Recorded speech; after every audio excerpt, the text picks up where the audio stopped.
Kisah Nabi Muhammad. Bagian 6 tebusan 100 unta dengan membajakkan hati, Abdul Muthalib.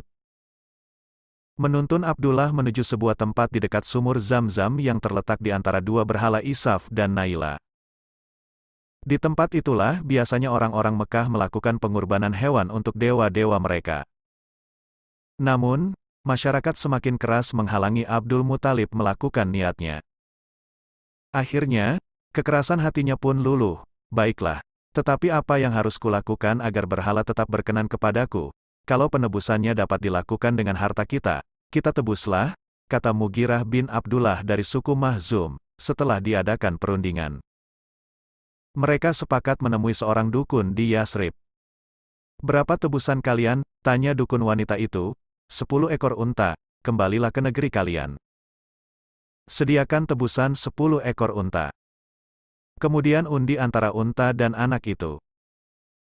Jika yang keluar nama anakmu, tambahlah jumlah untanya, kemudian undi lagi sampai nama unta yang keluar. Mereka pulang dengan lega dan segera mengundi dengan anak panah. Ternyata yang keluar adalah nama Abdullah. Mereka menambahkan tebusan unta dan mengundi lagi. Ternyata, lagi-lagi nama Abdullah yang keluar. Demikianlah, Abdul Muthalib menambah dan menambah terus jumlah unta. Ketika jumlah unta sudah mencapai 100 ekor, barulah nama unta yang keluar. Dewa sudah berkenan, seru orang-orang. Tidak, bantah Abdul Muthalib. Harus dilakukan sampai 3 kali. Akhirnya, setelah 3 kali dikocok, yang keluar adalah nama unta.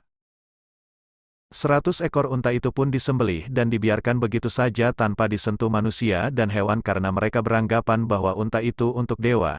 Keturunan 2 orang yang disembelih diriwayatkan dari Rasulullah bahwa beliau bersabda, "Aku adalah anak 2 orang yang disembelih, yang dimaksud oleh beliau adalah Nabi Ismail nenek moyangnya, dan Abdullah ayahnya, si penguasa Yaman saat Abdul Muthalib memimpin Mekah, ada sebuah peristiwa dahsyat.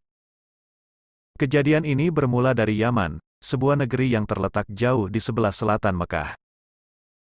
Saat itu, Yaman diperintah oleh seorang penguasa bernama Abraha al-Asram.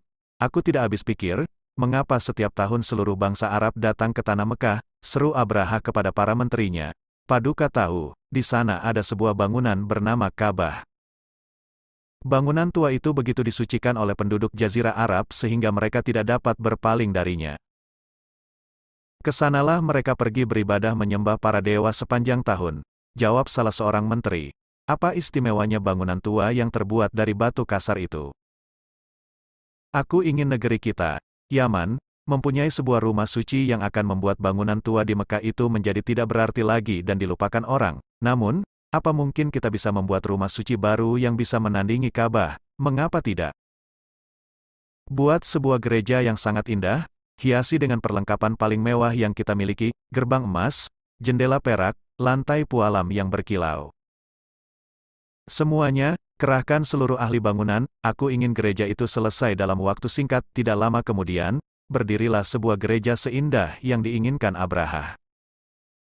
Sang penguasa Yaman itu mengunjunginya dengan rasa puas. Lihat, tidak lama lagi, seluruh orang Arab akan datang ke sini, kata Abraha kepada bawahannya. Bahkan orang-orang Mekah akan melupakan rumah tua mereka begitu melihat bangunan seindah ini. Bendungan Marib penduduk asli Yaman adalah kaum Saba. Sebelum datangnya Islam, negeri Yaman telah terkenal dengan kemajuan teknologi bangunannya. Salah satu bangunan yang amat terkenal adalah bendungan raksasa Marib. Ketika bangunan ini jebol, banjir besar melanda daerah sekitarnya sehingga para penduduk terpaksa pindah ke negeri lain. Bersambung bagian 7.